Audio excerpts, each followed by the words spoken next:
This is Bordon House, one of the finest examples of a London townhouse still standing. It finished construction in 1725. In 1917, the second Duke of Westminster moved in. The Westminsters have now moved out, but in have moved another iconic British family. It's the Dunhills.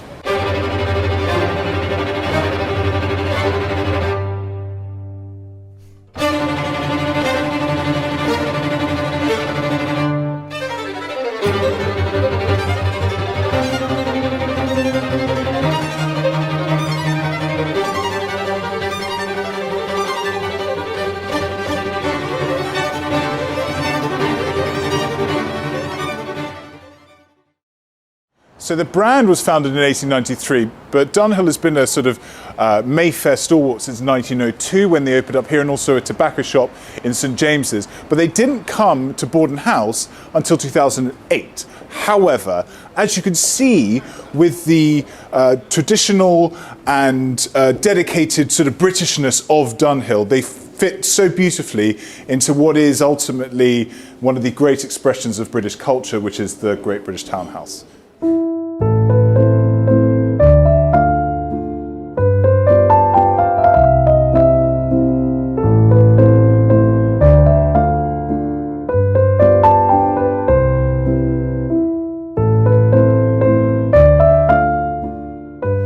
So as you can see, this room is a sort of homage to the history of Dunhill, whether it's its leatherwork or its apparatus for smoking, whether it's lighters or pipes, etc. And then on the sides we have the bags, the travel gear, the shoes, everything that is really a central part of Dunhill's DNA. But I'm not here today for shopping, I'm here for something really special. So Simon Holloway is the creative director of Dunhill, and his collection recently during Men's Fashion Week was a huge triumph at the National Portrait Gallery, and really showed how Dunhill was returning to its sartorial roots. And I am coming to the very, very crux of that, because one thing they've done is they've re-established their bespoke house. So upstairs, I'm going to go have a first consultation with Will Adams, who is the bespoke director here at Dunhill.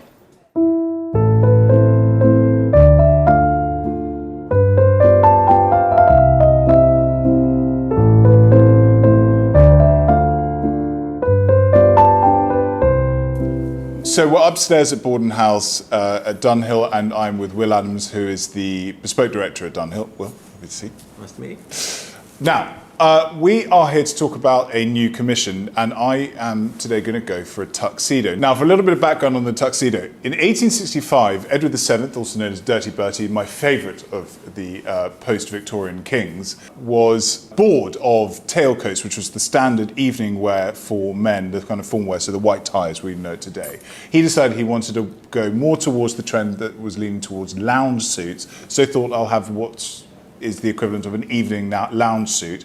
So went to his tailor and ordered a midnight blue dinner suit without tails. Soon after that, a man named James Brown Potter, who was an American industrialist, very wealthy man, was shooting with the king in Sandringham and rather took to this design, and got an order made for himself and took it back to his house in America in a little town called Tuxedo Park. The term tuxedo was born, and it has become the icon of the well-dressed Gilded Age America and beyond. And so we are here today to respect that particular tradition, because I will be debuting this in America. So well, there's a lot of people who would ask for a bespoke commission, and they will want to go for the essentials. And so you have your navy suits and maybe a blazer.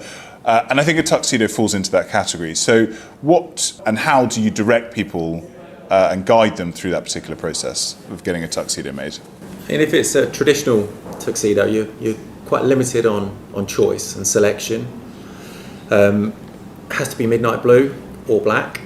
Some people do go for a very dark navy, but really it should be a midnight blue or black fabric. I generally suggest a wool mohair blend because it doesn't crease. It's a garment you're not going to wear very often. Realistically, far less than a navy suit or a grey jacket suit combo. So wool mohair works really well. You can get it out of the wardrobe after 3-4 months of not wearing it, and it's very unlikely you'll need to press it or get it pressed by someone. And then design-wise, single-breasted or double-breasted. Single-breasted always one button. Double-breasted a little bit more freedom on the button configuration, 1 or 2. And then the silk facing, you can have numerous designs of silk facing. The classic would be satin or a corded. We do watermark. There's kind of a lightly patterned, but keep it simple, keep it classic, and it will never date. I rarely make a 3-piece dinner suit.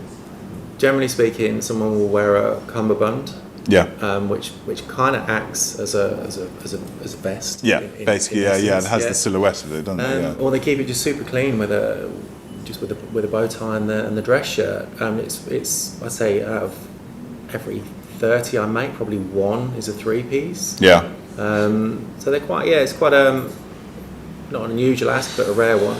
So you and I, Will and I have had a discussion about what my idea for this is. Have you ever made what it is that I've asked for? No. Okay. Now, in your experience, and how long have you been bespoke tailor for? Nearly 25 years. Is it so a quarter of a century? Yeah.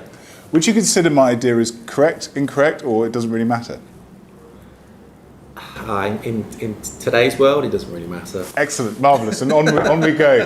So here's my idea. So I decided to go for something a little bit outlandish, and even I know that it's not necessarily quote-unquote proper. But you may have noticed, tend to lean towards double-breasted, in fact exclusively lean towards double-breasted. And the wedding that I'm going to, there's a requirement for a waistcoat, and therefore I was wondering whether I could blend my double-breasted with a waistcoat, and how much that would work. So we're going to discuss it.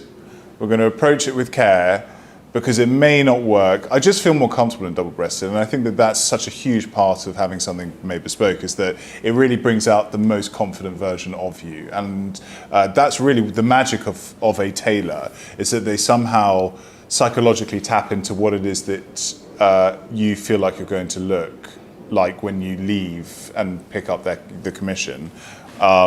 And it's up to you to kind of make that manifest and understand what it is that they're sort of dreaming of. And so certainly I've sort of set a challenge by asking for something that has never been asked for before in a quarter of a century of tailoring from you. So let's see how we get along. So Will's taking around 17 measurements. We have not worked together before, so because of that, he's starting from scratch. The measurements, which then go to creating a paper pattern. We've spoken before on this series about the idea of rock of eye. It is the tailor's gift. It is the years and years of training, apprenticing, and learning from other master tailors about this ability to see somebody's figure, not just their measurements. I mean, is there anything, Will, that you're picking up? People always talk about my sloped shoulders and my head forward and all these sorts of things. Is there anything that you're spotting as you start measuring me? I mean, just the ones that you've mentioned, really. Down right, slightly sloping shoulder. So basically, what I'm not is entirely symmetrical, and very few people are, which is why. No one is. Yeah, exactly. So, which is why something tailored is so special, because it really takes everything into account in a way that ready-to-wear kind of can't. In terms of design, so to explain a bit more, although I sort of dropped the kind of Jeopardy bomb of a quarter of a century without seeing this before, what we've landed on is this idea of a 6x1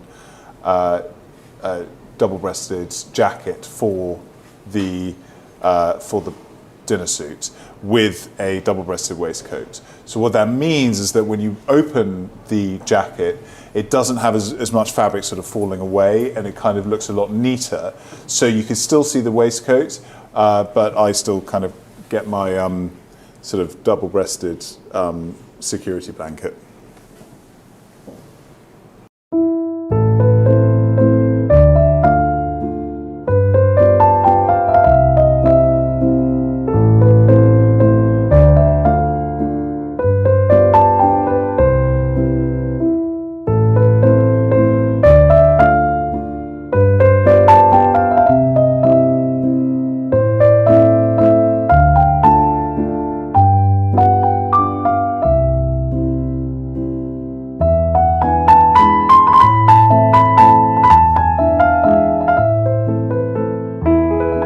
So one thing for people who are getting measured up for the first time ever, don't come and try and stand up like a soldier. You have to stand naturally. A tailor won't appreciate you pretending to be, super straight and have a certain posture that is different from your daily posture, because they won't measure you correctly. And when it goes onto you and then you walk out and you return to your normal posture, it won't fit.